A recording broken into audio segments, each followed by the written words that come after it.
ശരിക്കും ഉണ്ടല്ലോ, പുതിയ ഫാഷനും പുതിയ സ്റ്റൈലും ഒക്കെ അറിയണമെങ്കിൽ ഈ കലോത്സവ വേദിയിലേക്ക് വന്നാൽ മതി കേട്ടോ. വെറൈറ്റി എന്ന് പറഞ്ഞാൽ ഫുള്ള് വെറൈറ്റിയാണ്. അതിപ്പോൾ ഹെയർ സ്റ്റൈലിലായാലും നമ്മുടെ കോസ്റ്റ്യൂമിലായാലും ഒരു ഫുൾ വെറൈറ്റി മയാണ്. നമുക്കപ്പോൾ ഇവിടുത്തെ ഈ കലോത്സവ വേദിയിലെ പുതിയ സ്റ്റൈലും ഫാഷനും എന്താണെന്ന് നോക്കി നോക്കാം.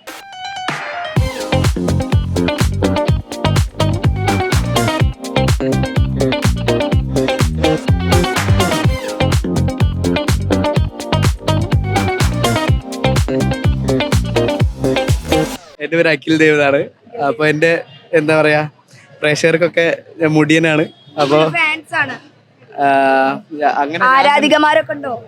ഞാൻ തന്നെ പറയുന്നത് മോശമല്ലേ? ഹെയർ ഒന്നുമില്ല, only shampoo, conditioner, hair serum. നമ്മളിപ്പോ ഗേൾസിന് വരെ ഹെയർ മെയിൻറ്റെയിൻ ചെയ്യാൻ ഭയങ്കര ബുദ്ധിമുട്ടാണ്. ബോയ്സ് നല്ല കൂളായിട്ട് ഹെയർ മെയിൻറ്റെയിൻ ചെയ്ത് ടിപ്സ് ഉണ്ടോ? ടിപ്സ് അങ്ങനെയല്ല, ദിവസവും മുടി കഴുകൂല, കുളി ഇല്ലെന്ന് അർത്ഥം. ഇല്ല, കുളിയുണ്ട് ഇടയ്ക്ക്. ചുമ്മാ ഒന്ന് ഒരു ട്രെൻഡ് എല്ലാരും കണ്ടിട്ടൊന്ന് ഊത്തിയതാ.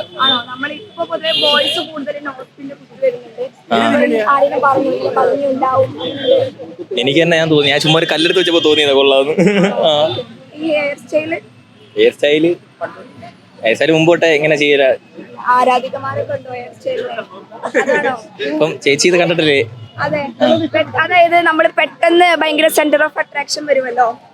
അതാ ഞാൻ ചോദിച്ചു, ഇങ്ങനെ ഹെയർ നിൽക്കുമ്പോ സ്വാഭാവികമായിട്ട് നമ്മൾ ശ്രദ്ധിക്കല്ലോ. ഇപ്പൊ ഞാൻ ശ്രദ്ധിച്ചില്ലേ, ഒന്നും ചെയ്യാറില്ല, വല്ലപ്പോഴൊക്കെ കുളിക്കാത്തേ ഉള്ളൂ. ഇല്ല, ഒന്നും യൂസ് ചെയ്തില്ല. എന്നും കുളിക്കാറുണ്ട്, രാത്രി മാത്രം, രാവിലെ വല്ലപ്പോഴൊക്കെ. ഇപ്പൊ എല്ലാരും ഇങ്ങനെയാ, ഒരുപാട് ഫാഷനാ, അതെനിക്ക് ഇഷ്ടമാണ്. കംഫർട്ടബിൾ ആണെന്ന് തോന്നിയിട്ടുണ്ടോ? തോന്നിയിട്ടുണ്ട്, കംഫർട്ടബിൾ. ബോയ്സ് ആണെങ്കിൽ ഇപ്പൊ ഒരുപാട് ചേഞ്ച്.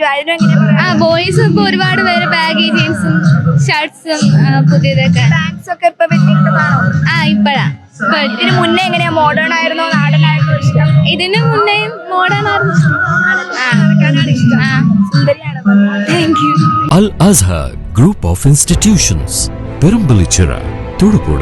നിങ്ങളുടെ ഡിസൈനർ ഹോം എന്ന സ്വപ്നം യാഥാർത്ഥ്യമാക്കുന്നു. Sanbuild, designed by concepts. Change ആകണമെങ്കിൽ മൈജി തന്നെ പോണം. ലേറ്റസ്റ്റ് ബ്രാൻഡ് മൊബൈലുകളും ബെസ്റ്റ് ആക്സസറീസ്, ഒറിജിനൽ ബ്രാൻഡുകളുടെ wide range. MyG future. Change ആകൂ, വേറൊരു റേഞ്ച് ആകൂ.